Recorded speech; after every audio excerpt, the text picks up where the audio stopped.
Good morning friends, నేను మీ సాయి మల్లేష్ని మాట్లాడుతున్నాను. ముందుగా మా ఛానల్ సబ్స్క్రైబ్ చేసి లైక్ చేసి షేర్ చేయండి. అదేవిధంగా మీ కాంటాక్ట్స్కి అందరికీ మీ దగ్గర ఉన్న కాంటాక్ట్స్ అందరికీ షేర్ చేసి సబ్స్క్రైబ్ చేయించగలరని కోరుచున్నాను. అదేవిధంగా ఈరోజు వార్తల్లోని ముఖ్యాంశాలు తెలుసుకుందాం. ఈనాడు దినపత్రిక. కేసీఆర్కు గతమే భవిష్యత్తు లేదు, ఆయన తెలంగాణ ఆత్మనే చంపేశారు. 1.15 లక్షల ప్రభుత్వ ఉద్యోగాలు ఉన్నాయని చెప్పి 10 ఏళ్లలో ఎందుకు భర్తీ చేయలేదు?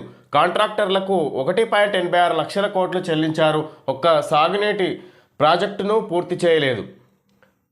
విధంగా ఇక్కడ సీఎం గారు రేవంత్ రెడ్డి గారు మాట్లాడుతున్నారు. ఈ విధంగా ఇక్కడ ప్రెస్ మీట్ నిర్వహించి మాట్లాడుతున్నట్టుగా చూడవచ్చు. ఈ విధంగా కేసీఆర్కు గతమే భవిష్యత్తు లేదు అన్నట్టుగా గత 10 ఏళ్ళు అధికారంలో ఉండి ఏ ఒక్క ఉద్యోగం ఇవ్వలేదు, ఉద్యోగ అవకాశాలు కల్పించలేదు యువతకు అన్నట్టుగా చెప్పుకోవచ్చు. అదేవిధంగా సాగునీరు కూడా అందించలేదు అన్నట్టుగా మాట్లాడుతున్నారు. కాంట్రాక్టర్లకు 1.86 లక్షల కోట్లు చెల్లించారు, 10 ఏళ్లలో ఎందుకు భర్తీ చేయాలని ఉద్యోగాల గురించి కూడా మాట్లాడుతారు. 1,00,000 కోట్ల కాళేశ్వరం 3 ఏళ్లలో కూలేశ్వరం అయింది. 8.11 లక్షల కోట్ల అప్పుతో మాకు అప్పగించారు. మీట్ ద ప్రెస్లో బారాసా అధినేతపై సీఎం రేవంత్ రెడ్డి ధ్వజం. హైదరాబాద్ అభివృద్ధికి కిషన్ రెడ్డి అడ్డుపడుతున్నారని విమర్శ. జూబ్లీహిల్స్ నియోజకవర్గ ఓటర్లు విజ్ఞతతో నిర్ణయం తీసుకోవాలని పిలుపు.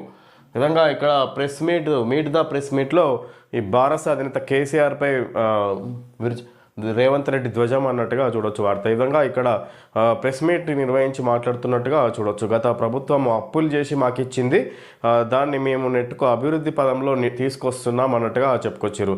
గత కూలేశ్వరం అయింది, ఇక్కడ నిరుద్యోగులకు ఉద్యోగ అవకాశాలు కల్పించలేదు అన్నట్టుగా బీఆర్ఎస్ అధికారంలో ఉన్నప్పుడు ఎలాంటి అభివృద్ధి జరగలేదు అన్నట్టుగా మాట్లాడుతున్నారు సీఎం రేవంత్ రెడ్డి. అదేవిధంగా కిషన్ రెడ్డి హైదరాబాద్ అభివృద్ధికి కిషన్ రెడ్డి అడ్డుపడుతున్నారని విమర్శ.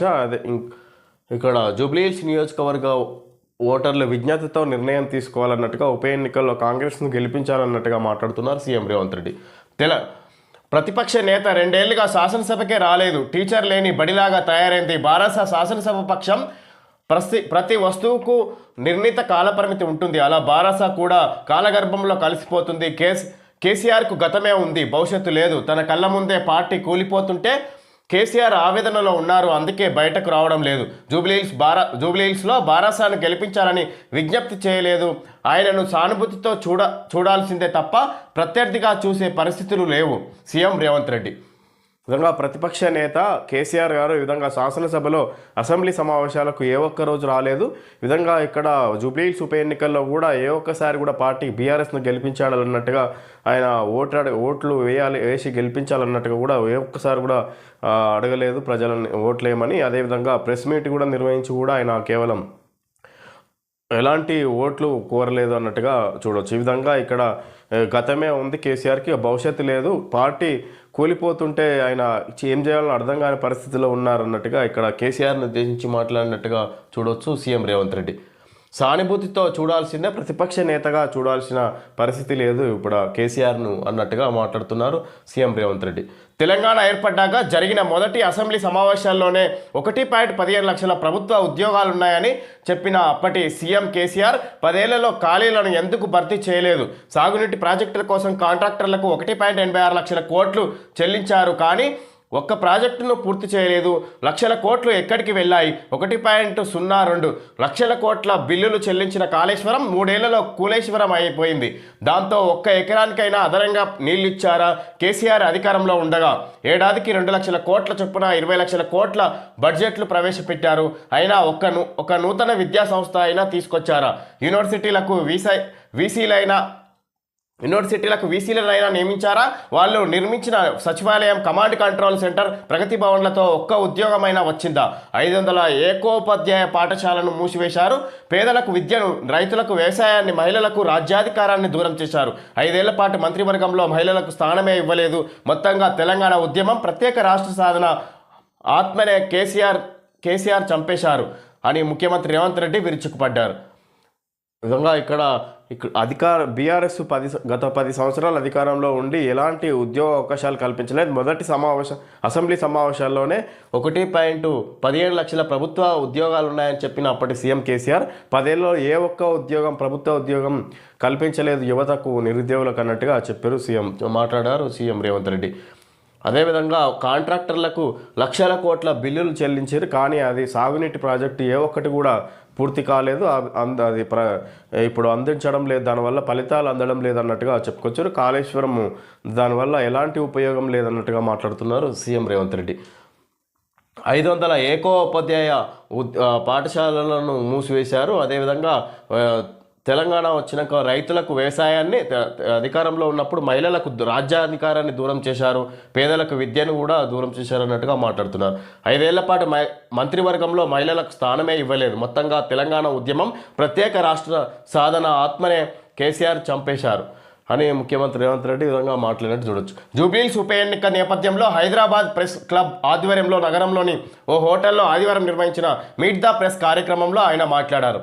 అభివృద్ధికి చిరునామా కాంగ్రెస్, కాంగ్రెస్ అంటేనే అభివృద్ధికి చిరునామా. 2004 నుంచి 2014 వరకు కేంద్రంలో మన్మోహన్ సింగ్ సారథ్యంలో మా పార్టీ అధికారంలో ఉంది. 2004లో ఉమ్మడి ఆంధ్రప్రదేశ్ సీఎంగా వైఎస్ రాజశేఖర రెడ్డి ప్రమాణ స్వీకారం చేసిన తర్వాత ఈ విధంగా ఇక్కడ ప్రెస్ మీట్ నిర్వహించి మాట్లాడినట్టుగా చూడవచ్చు సీఎం రేవంత్ రెడ్డి. ఈ విధంగా ఇక్కడ 2004 నుంచి 2014 వరకు కేంద్రంలో కాంగ్రెస్ అధికారంలో ఉంది, అప్పుడు జరిగిన అభివృద్ధి తర్వాత ఏమాత్రం జరగలేదు అన్నట్టుగా మాట్లాడుతున్నారు. ఈ విధంగా రాష్ట్రంలో కూడా అప్పటి వైఎస్ రాజశేఖర రెడ్డి అధికారంలో ఉండి ఎన్నో అభివృద్ధి కార్యక్రమాలు చేపట్టారన్నట్టుగా కూడా మాట్లాడారు సీఎం రేవంత్ రెడ్డి.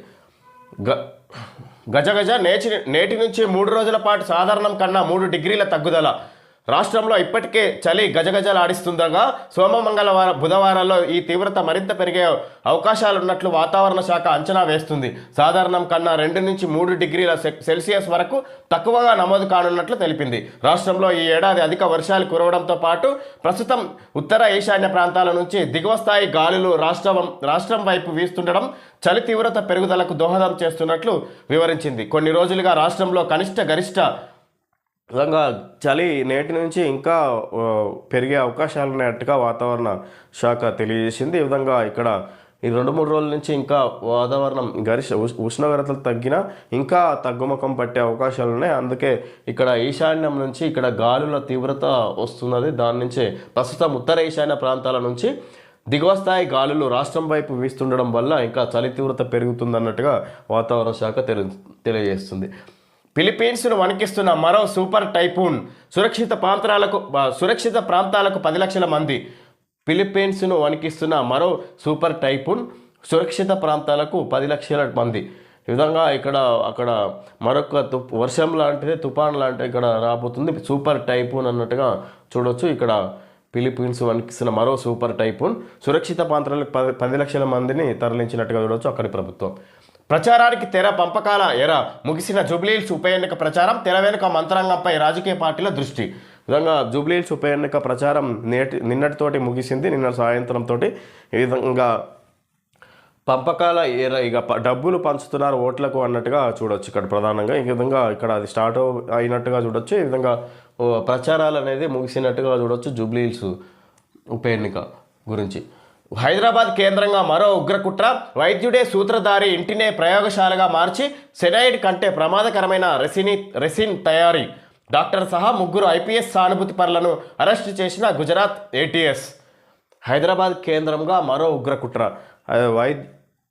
వైద్యుడే సూత్రధారి, వైద్యుడు తన ఇంటినే ఇక్కడ ఒక ఉగ్ర కుట్రకు అంటే నివాసంగా ఏర్పాటు చేసుకున్నాడు.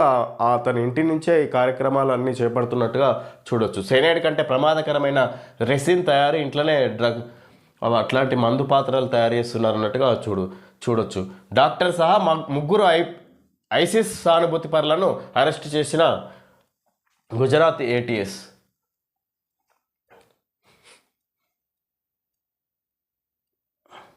ప్రచారంలో భాగంగా బోరబండ డివిజన్లో వృద్ధురాలని పలకరిస్తున్న కేంద్ర మంత్రి కిషన్ రెడ్డి.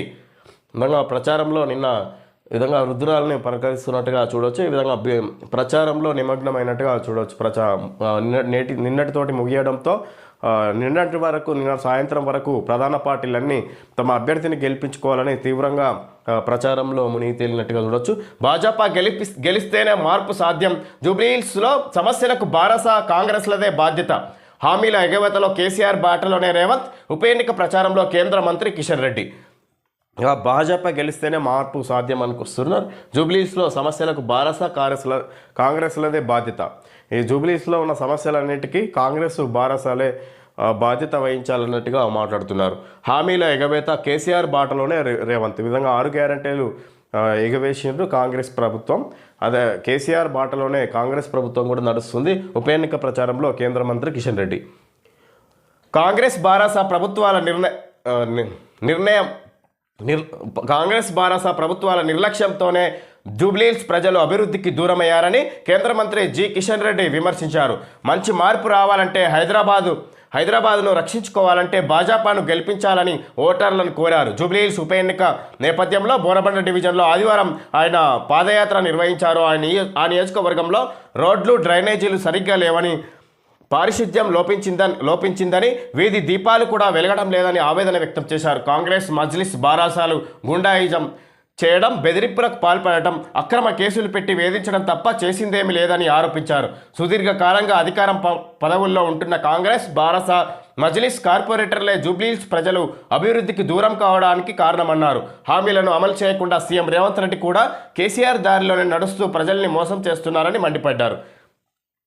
ఈ విధంగా ఇక్కడ గత ప్రభుత్వ బీఆర్ఎస్ 10 సంవత్సరాల అధికారంలో ఉండి, అదేవిధంగా ప్రస్తుతం కాంగ్రెస్ పార్టీ అధికారంలో ఉండి వివిధ మంత్రి పదవులు, ఈ విధంగా కార్పొరేటర్లు, మజ్లిస్ పార్టీ వాళ్ళు కార్పొరేటర్లుగా మంత్రులు, ఈ విధంగా ఇక్కడ బీఆర్ఎస్ వాళ్ళు పదవులు, కాంగ్రెస్ వాళ్ళు పదవుల్లో ఉండి ఇక్కడ జూబ్లీహిల్స్ కనీస అవసరాలను కూడా ప్రజలకు అందించలేకపోయారు. రోడ్లు డ్రైనేజీలను కూడా మరమ్మతులు చేయించలేకపోయారు అన్నట్టుగా ఇక్కడ కిషన్ రెడ్డి ప్రచారంలో భాగంగా మాట్లాడినట్టు చూడొచ్చు.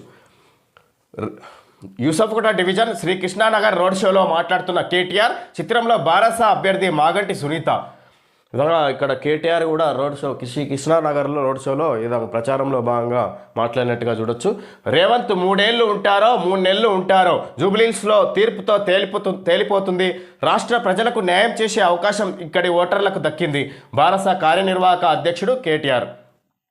విధంగా రాష్ట్ర ప్రజలకు న్యాయం చేసే అవకాశం ఇక్కడ ఓటర్లకు దక్కింది. ఈ విధంగా ఈ జూబ్లీహిల్స్ ఉప ఎన్నిక ద్వారా తేలిపోతుంది. కాంగ్రెస్ ప్రభుత్వం 3 సంవత్సరాలు అధికారంలో ఉంటుందో లేదంటే 3 నెలలకే పడిపోతుందో ప్రభుత్వం అన్నట్టుగా ఈ విధంగా జూబ్లీహిల్స్ ఉప ఎన్నిక ప్రచారంలో భాగంగా కేటీఆర్ మాట్లాడినట్టుగా చూడొచ్చు.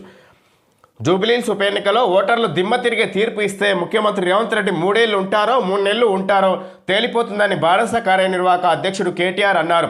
ఒక్క సీటు కోసం సీఎం కూడా ప్రచారం చేస్తున్నారంటే వాళ్ళు ఎంత భయపడుతున్నారో అర్థం చేసుకోవచ్చని చెప్పారు. ఢిల్లీలో రేవంత్ పై నల్గొండ ఖమ్మం నేతలు కత్తులు నూరుతున్నారని, సీఎం కుర్చీ కోసం కొందరు నేతలు సిద్ధమవుతున్నారని, బారాస అభ్యర్థి మాగంటి సునీతను గెలిపించుకుంటే 500 రోజుల్లో కేసీఆర్ ప్రభుత్వం వస్తుందని, అందరినీ కడుపులో పెట్టుకొని చూసుకునే బాధ్యత తమదని పేర్కొన్నారు. ఉప ఎన్నిక ప్రచారం చివరి రోజు కేటీఆర్ ఈ విధంగా మాట్లాడినట్టు చూడొచ్చు. జూబ్లీహిల్స్ ఎన్నిక ఫలితాల ద్వారా ఈ విధంగా రేవంత్ రెడ్డి 3 సంవత్సరాల అధికారంలో ఉంటారో 3 నెలలు అధికారంలో ఉంటారో తేలిపోతుంది. ఈ విధంగా ఇక్కడ జూబ్లీహిల్స్ ప్రజలకు ఈ ఉప ఎన్నికలు అనేది ఈ విధంగా ఇక్కడ తెలంగాణ రాష్ట్ర ప్రజలకు మంచి భవిష్యత్తు ఇవ్వడానికి అవకాశం వచ్చింది అన్నట్టుగా చెప్పుకొచ్చారు. ఓటు ఆలోచించేయాలి. ఈ విధంగా ఇక్కడ ఢిల్లీలో ఖమ్మం నేతలు, నల్గొండ నేతలు సీఎం కుర్చీ కోసం కొట్లాడుతుంటే ఆయనకు సీఎం బారాస అభ్యర్థి మాగంటి సునీతను గెలిపించుకుంటే 500 రోజుల్లోనే కేసీఆర్ ప్రభుత్వం వస్తుందన్నట్టుగా మాట్లాడారు. ఈ విధంగా సీఎం రేవంత్ రెడ్డికి వ్యతిరేకంగా ఆ పార్టీ నేతలు, మంత్రులే ఆయనకు ఢిల్లీలో వ్యతిరేకంగా చెప్తున్నారు అన్నట్టుగా చెప్పుకొచ్చారు. ఈ విధంగా ఆయన అధికారంలో 5 సంవత్సరాలు కొనసాగే అవకాశం లేదు అన్నట్టుగా మాట్లాడుతున్నారు. ఈ విధంగా జూబ్లీహిల్స్ ఉప ఎన్నికల్లో బీఆర్ఎస్ అభ్యర్థిని గెలిపించాలన్నట్టుగా ప్రచారంలో భాగంగా మాట్లాడినట్టుగా చూడొచ్చు కేటీఆర్. గల్లీలో కొట్టేద్దాం, సుడాన్లో అమ్మేద్దాం. దేశంలో రోజుకు సగటు 4615 సెల్ ఫోన్లు చోరీ, అంతర్జాతీయ ముఠాలతో కలిసి ఆఫ్రికాకు తరలింపు. విధంగా దేశంలో రోజుకు సగటున సెల్ ఫోన్లు చోరీ 4615 సెల్ ఫోన్లు చోరీ, అంతర్జాతీయ ముఠాలతో కలిసి ఆఫ్రికాకు తరలింపు. ఇక్కడ హైదరాబాద్లో గల్లీలో ఇక్కడ తెలంగాణ రాష్ట్రంలో సెల్ ఫోన్లు కొట్టేసి సౌత్ ఆఫ్రికాకు పంపిస్తున్నారు, ఈ ఆఫ్రికాకు పంపిస్తున్నారు. ఇక్కడ కొట్టేసి అక్కడ అమ్మేస్తున్నారు అన్నట్టుగా చూడొచ్చు. ఒక్క ముఠా 31 మంది దొంగలు, వారి నుంచి స్వాధీనం చేసుకున్న 703 అధునాతన సెల్ ఫోన్లు, విలువ 2 కోట్లు. హైదరాబాద్ టాస్క్ ఫోర్స్ పోలీసులకు చిక్కిన ఓ సెల్ ఫోన్ దొంగల ముఠా నేపథ్యం ఇది. దేశవ్యాప్తంగా రోజుకు సగటున 4615 సెల్ ఫోన్లు చోరీకి గురవుతున్నట్లు గణాంకాలు చెబుతున్నాయి. రద్దీ ప్రాంతాల్లో సెల్ ఫోన్లను చోరీ చేయడం దగ్గర నుంచి దక్షిణ సుడాన్ లాంటి ఆఫ్రికా దేశాలకు తరలించే వరకు అంతా పక్క ప్రణాళిక ప్రకారం జరుగుతుంది. ఇటీవల హైదరాబాద్లో డీసీపీ స్థాయి అధికారిపైనే సెల్ ఫోన్ దొంగలు దాడికి తెగబడడంతో ఈ ముఠాల దందా చర్చనీయాంశమైంది. రద్దీ ప్రాంతాలే లక్ష్యం. వృత్తిరీత్యా ఫోటోగ్రాఫర్ అయిన బషీర్ కేల్ టౌన్షిప్ ఎదురుగా ఉన్న రద్దీ ప్రాంతంలో ఫోటోలు తీస్తున్నారు. ఈ విధంగా ఇక్కడ రద్దీ ప్రాంతాలే టార్గెట్ చేసుకొని ఈ విధంగా సెల్ ఫోన్లు, విలువైన సెల్ ఫోన్లను కొట్టేసి ఈ విధంగా దేశవ్యాప్తంగా రోజుకు సగటున 4615 సెల్ ఫోన్లు కొట్టేస్తున్నారు. ఈ విధంగా ఆ సెల్ ఫోన్లు కొట్టేసి ఇక్కడి నుంచి ఇతర దేశాలలో విక్రయించి అక్కడ అమ్ముకుంటున్నారు అన్నట్టుగా చూడవచ్చు. దాని విలువ ఒక 31 గ్యాంగ్ తోటే ఒక సెల్ ఫోన్ చోరీ చేస్తున్నారు. వాళ్ళు 2 కోట్ల విలువ గల సెల్ ఫోన్లను చోరీ చేసినట్టుగా ఇక్కడ హైదరాబాద్ టాస్క్ ఫోర్స్ పోలీసులకు చిక్కిన ఓ సెల్ ఫోన్ దొంగల ముఠ నేపథ్యం ఇది అన్నట్టుగా చూడొచ్చు. ఈ విధంగా దేశవ్యాప్తంగా సెల్ ఫోన్ చోరీలు అనేది భారీ ఎత్తున జరుగుతుంది అన్నట్టుగా చూడొచ్చు. ఇది తర్వాత ఇక్కడ నుంచి కొట్టేసి ఇతర దేశాల్లో విక్రయిస్తున్నారు అన్నట్టుగా చూడొచ్చు. ఫోన్ల రికవరీ ఇలా రాష్ట్రం బ్లాక్ చేసిన ఫోన్లు రికవరీ శాతం లక్షల్లో చూపించారు. తెలంగాణ 3.87 లక్షలు, రికవరీ శాతం 43. ఆంధ్రప్రదేశ్ 1.31 లక్షల్లో, రికవరీ శాతం 41. కర్ణాటక బ్లాక్ చేసిన ఫోన్లు లక్షల్లో 4.27, రికవరీ 39. తమిళనాడు 1.64 లక్షలు, recovery 36%. Uttar Pradesh 2.41, recovery 30%. Maharashtra 2.24, recovery 25%. నిజంగా రికవరీ శాతం తక్కువగానే ఉంది, 50% కంటే కొట్టేసిన వాటిలలో. ఈ విధంగా ఇక్కడ ఇతర దేశాల్లో విక్రయిస్తున్నారు, ఇక్కడి నుంచి కొట్టేసి అన్నట్టుగా చూడొచ్చు. సెల్ ఫోన్ చోరీలు ఇక రోజు రోజుకు పెరుగుతున్నాయి అన్నట్టుగా చూడొచ్చు. దీన్ని బట్టి ఇది సంగతి. నేనైతే 300 సార్లు పేల్చేస్తా, 200 సార్లు పేల్చగలను, 100 సార్లు పేల్చేస్తా, 150 సార్లు పేల్చి చూపిస్తా. మా దగ్గరున్న అణ్వాయుధాలతో ప్రపంచాన్ని 150 సార్లు పేల్చేయగలం ట్రంప్. మాకిరెడ్డి ఈ విధంగా ట్రంప్ మాట్లాడిండు. ఈ విధంగా ప్రపంచాన్ని 150 సార్లు పేల్చేయగలం అన్నట్టుగా మా దగ్గర అంత కెపాసిటీ ఉంది అన్నట్టుగా ట్రంప్ చెప్పుకొచ్చారు. ఇక్కడ మాకిరెడ్డి ఈ వివిధ దేశాలు ఇక్కడ కలిసి మాట్లాడుతున్నట్టుగా చెప్పుకొచ్చారు. చైనా, ఇటు ఇక్కడ రష్యా, అదేవిధంగా వివిధ దేశాల ప్రధానులు కూడా ఈ విధంగా మాట్లాడినట్టుగా ట్రంప్ మాట్లాడిన దానికి గాను ఇతర దేశాలు కూడా రెస్పాండ్ అయినాయి అన్నట్టుగా మాట్లాడారు. ఇక్కడ చూపించారు మాకిరెడ్డి. మిగతా అందరి కోసం ఉంది అశ్విని హెయిర్ ఆయిల్, కొందరి కోసం ఉన్నాయి హెయిర్ ట్రాన్స్ప్లాంట్, కొందరి కోసం ఉన్నాయి విగ్స్. ఈ విధంగా అశ్విని హెయిర్ ఆయిల్ వాళ్ళు యాడ్ ఇచ్చారు. కైలాష్ జీవన్ మల్టీపర్పస్ ఆయుర్వేద క్రీమ్ అని వీళ్ళు కూడా యాడ్ ఇచ్చినట్టు చూడొచ్చు. ఓకే ఫ్రెండ్స్, ఈరోజు వార్తల్లోని ముఖ్యాంశాలు తెలుసుకోవడం జరిగింది. Thank you friends.